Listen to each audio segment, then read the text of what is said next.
Okay, we're going live for this Raw review for tonight for December 5th. Let me hope somebody's going in the live chat.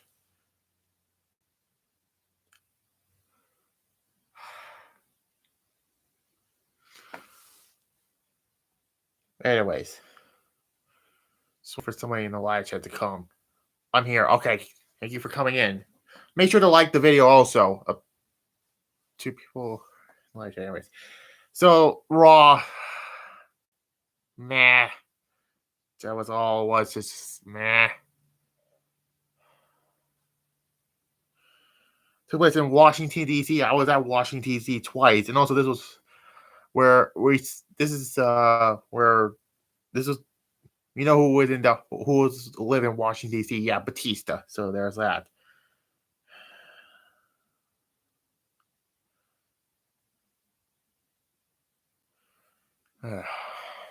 Anyways, so yeah. So we start with the Usos making their way to entrance, followed by Sami fucking Zayn.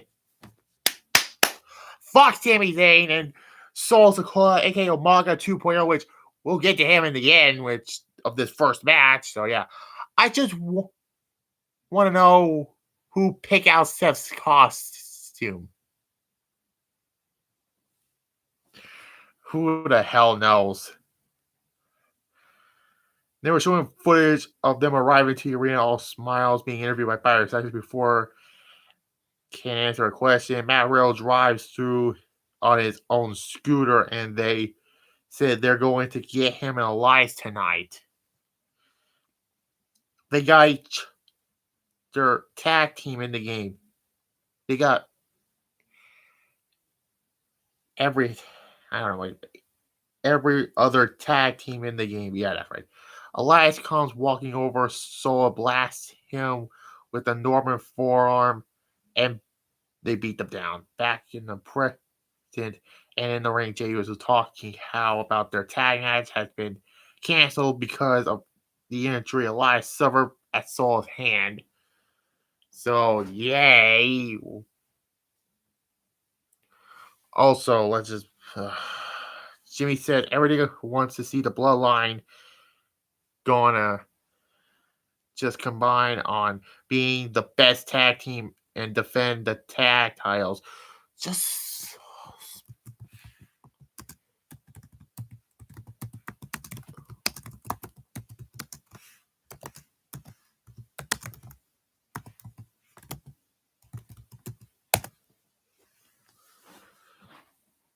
So, yeah. And then Matt Riddle comes out. Fucking Matt Riddle. I cannot stand him. He's a fucking Nimrod. He said it wasn't cool of them to take Elias out. One might say it wasn't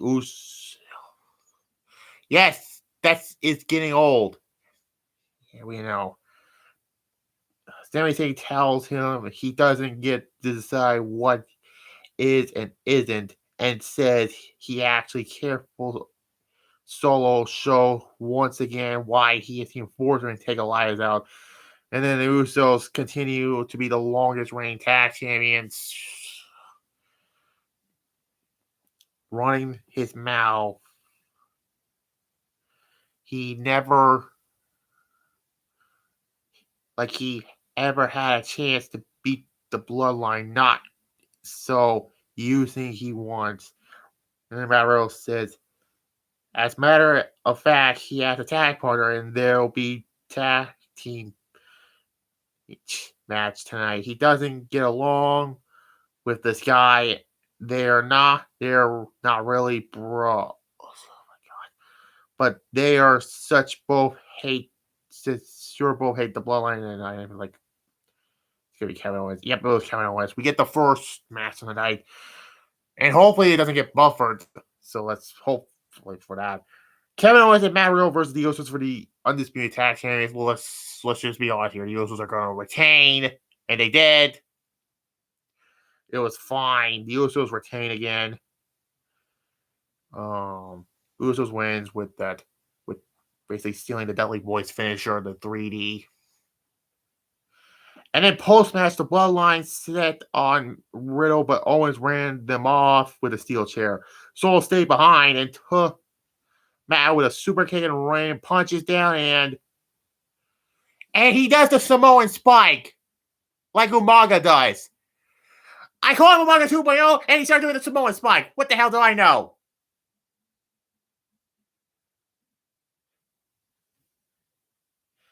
Yes, he beat up Matt Riddle. So good. Get him off my TV screen. Anyway, back from commercial rear because of promos, she said Bayley and Asuka are both very good, but what they do, but they're not Rhea's boss, Bloody Ripley. So when she done with them tonight and they're lying in the ring, carrying their eyes out, she moves on to Bianca Belair and the Raw Women's Championship. The whole locker room is going to call her mommy. God. Anyways, then we get the JBL Poker Invitational. Lady introduced it as a grand spectacular as much as WrestleMania. And tells Akira Tozawa that nobody likes him.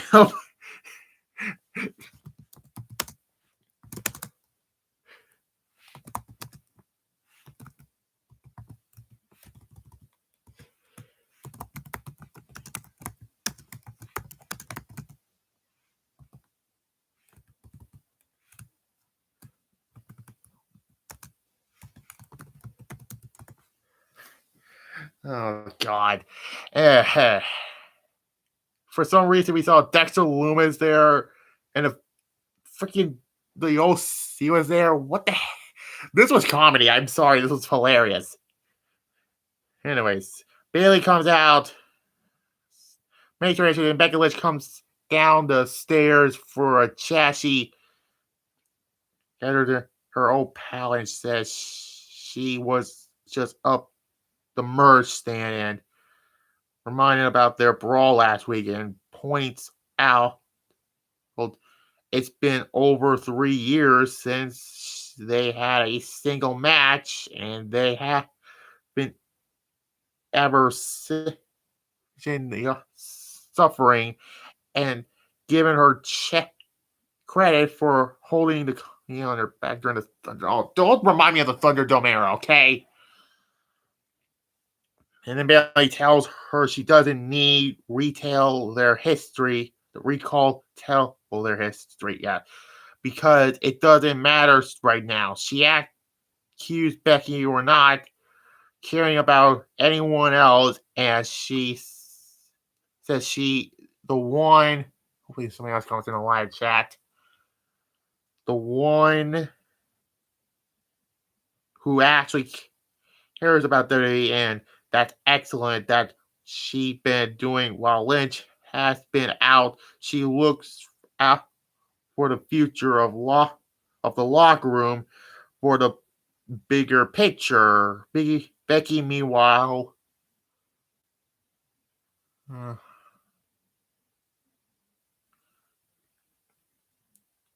mirror her in herself and blah blah blah, whatever. If she's woman enough to face, yeah, we know. Then Rhea and Becky had a size Becky Lynch off the ramp, and then stares her down, and we get the first of 2 triple threat qualifying matches, and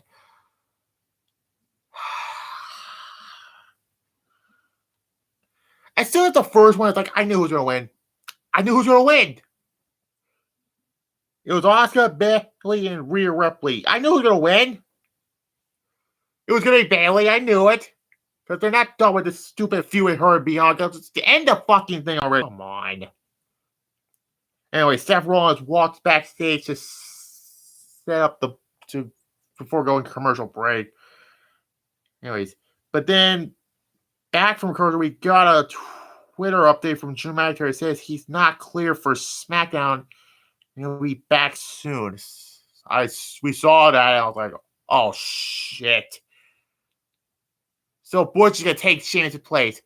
first off, why the hell are Sheamus and Drew got a title opportunity last week and they're not going to get one? It's going to be Butch. Why couldn't you have Butch face and Sheamus face the Usos? Whatever.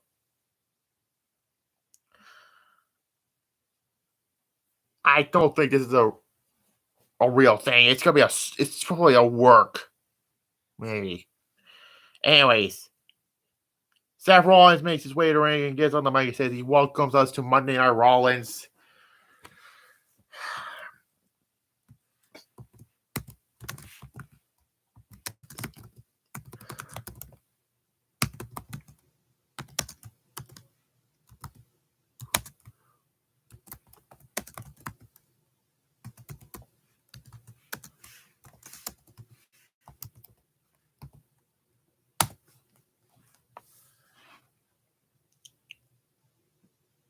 He got some breaking news for us because 1 week from tonight he'll going one-on-one with Bobby Lashley, and the winner becomes the winner becomes the number one contender for the United States Championship. My bad.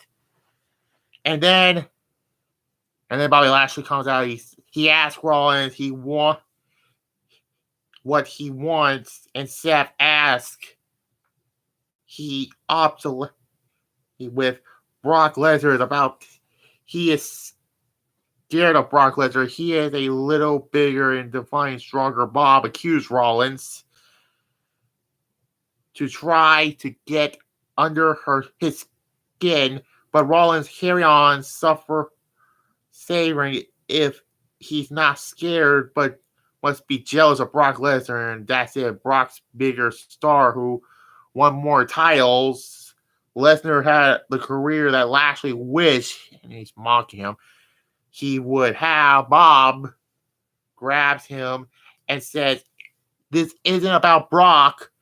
This is about the two of them and the United States Championship. Rollins asks him to relax, says that title isn't going to fill the void in his heart. And then a brawl around ringside, around road agents, referees, break them up. Bobby Lashley spears Petey Williams by accident. Yeah, that's kind of random.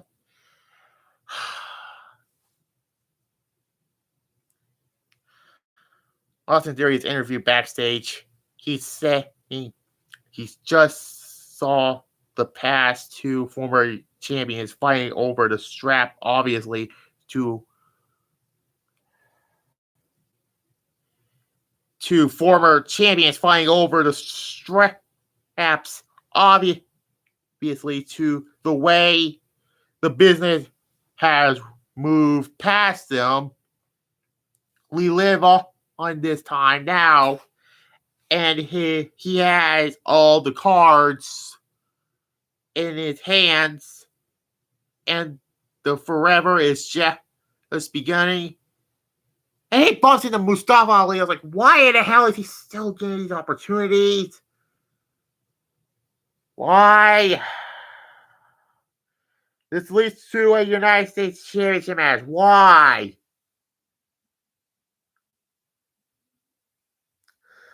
Theory tells him that he can't do it tonight, but he doesn't even want to hear the word opportunity come out of his sorry mouth ever again. And then back from commercial, we come back to JBL's poker tournament.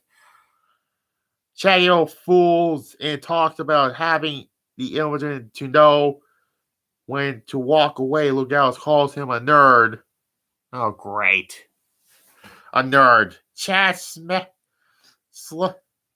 him to go back and forth until Baron Corbin yells at them. He said to thank Dexter Lewis is bluffing, and he's going to talk all his money and send him back to the loony bin.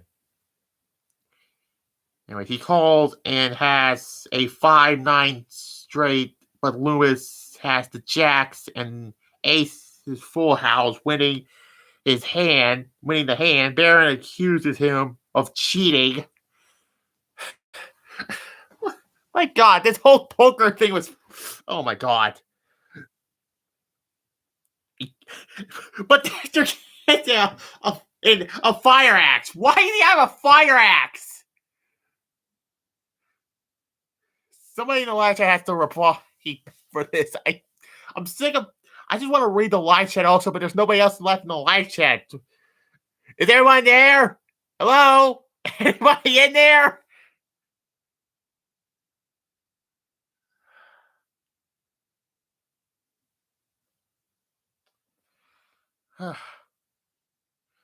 Under the table and shuts him up. We pan over to another table where Akira Tozawa accuses Dominic Mysterio of cheating. What the hell are we watching here? Dominic says he does what he wants. I can't stop laughing at this ridiculous segment. Oh my god. Things get teased and they get in each other's faces. JBL talks them to go outside if they want to fight, and Kira says he'll see him in the ring. Oh my god. Oh my god. What am I going to say? The first match, by the way, I give it 2 stars. The other one I gave it 1 star. It was bad, that last triple threat match. Then we get Austin Theory versus Mustafa Ali. This was bad. It was bad. It was a U.S. title match. This match. Yeah, Theory wins by disqualification, so he keeps the U.S. title. Whoopie-doo. This was worse than our match at Hell in a Cell earlier back in June. 0 stars. Post-match, and Angry Lee confronts Dolph Ziggler. Why are we keep doing this? Theory returns and blasts Ziggler with a forearm. He picks up Mustafa Ali. Yeah.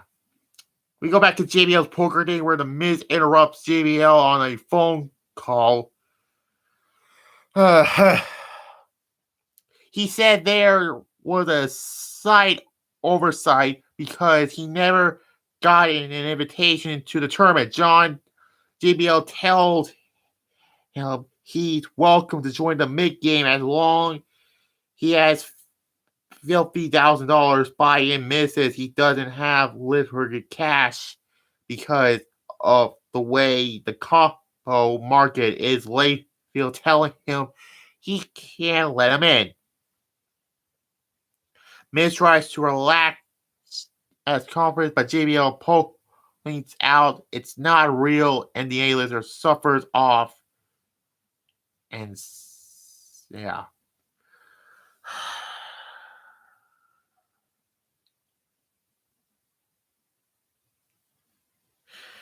AJ Styles gets in the face that they shout at each other, and JBL loses it.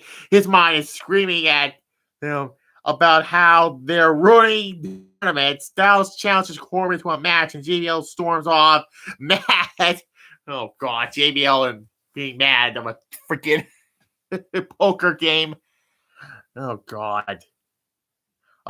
Storms off mad about it. John Gargano says this means Dexter wins. Who's that other guy in this poker game? What the hell, man?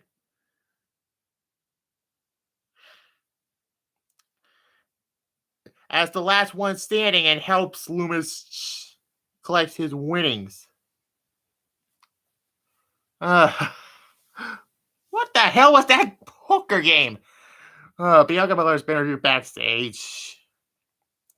She said what Bayley did tonight as everyone was like, oh, come on. Enough with the feud already. And then we get Alpha Academy and Baron Corbin versus the OC. This was a fine 6-man tag team match. Hopefully AJ wins the Royal Rumble soon.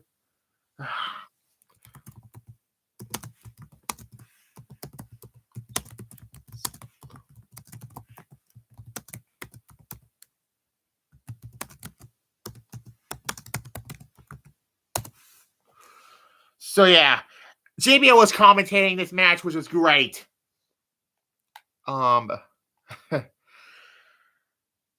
The OC wins. It was fine. 3 stars. Total the best match on the show.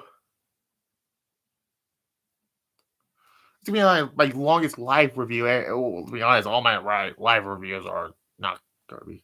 But anyways, we see Alexa Bliss warming up backstage, and then that Bray Wyatt thing happened.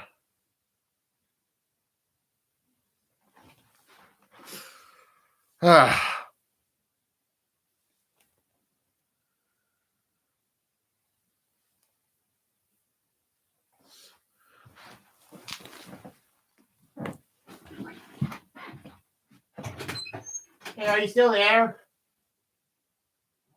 Mom. Are you still gonna are you still in the live chat?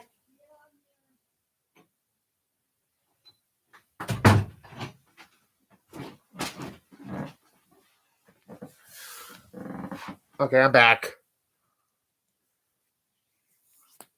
Hopefully somebody else comes in the live chat.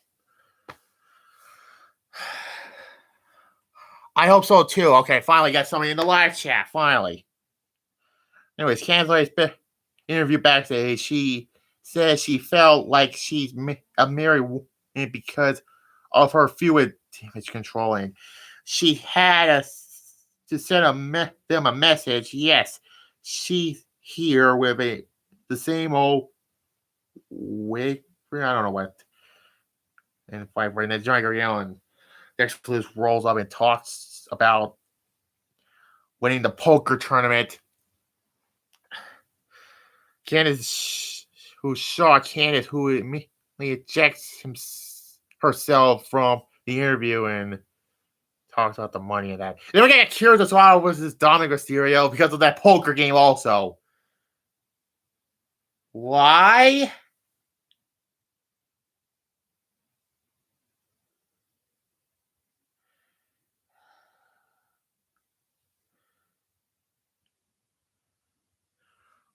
JBL is so funny. Yes. Please put him back on the commentary booth. But Wade Barrett's fine. That's SmackDown commentary. Or do a 3-man booth with Michael Cole, Wade Barrett, and JBL. That would be funny. Anyways, this was whatever. Dominic wins. Just whatever of a match. 1-star match. And then post-match, the Street Profits runs down and saves Tozawa from a beatdown. Back from commercial, Adam Bully Eagle Pierce rolls up on Bobby Lashley. He said he damn near cut Petey Williams in half, and he knows he didn't do it on purpose, and he's not here to punish him, but he warns him if it happens again, his hands are tied. He knows it was an accident, and said it will not happen again. Bobby tells him make sure nobody else stands in his way. So, god damn, Bobby Lashley got a bad run in 2022. Winning the WWE Championship, lost it in Saudi Arabia, had an awful feud with Omos, and then got a US title run because of it. Why?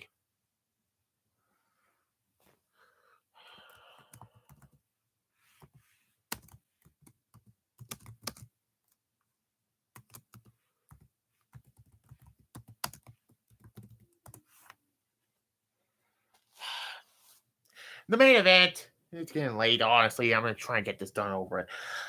Becky Lynch, Alexa Bliss, and Nikki Cross for the other shot, the #1 contender spot for the Raw Women's Championship. And I was like, Becky's going to win this. You guys think I want to do Bayley and Becky next week, right? Right? We'll get to that. Fine of a match. And I was like, yeah, Becky's winning because what was it?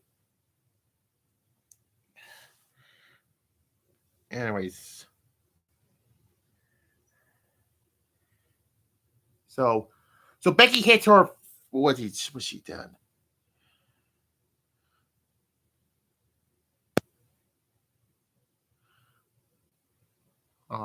Becky does something. Then hold on. Oh yeah, she hit her finisher. At least Alexa is something different. Oh. Yes, Alexa Bliss won because freaking Damage Control interrupts, screws over Becky Lynch, and Alexa Bliss won, and we're getting, for the umpteenth billionth time, Alexa Bliss and Bayley. Why? These two don't have great chemistry. When was the last time? These two do not have a great match. I'm sorry. This match is a 2-star rating, but why? Just to do Bayley and Bianca get the Royal Rumble? End this. End this.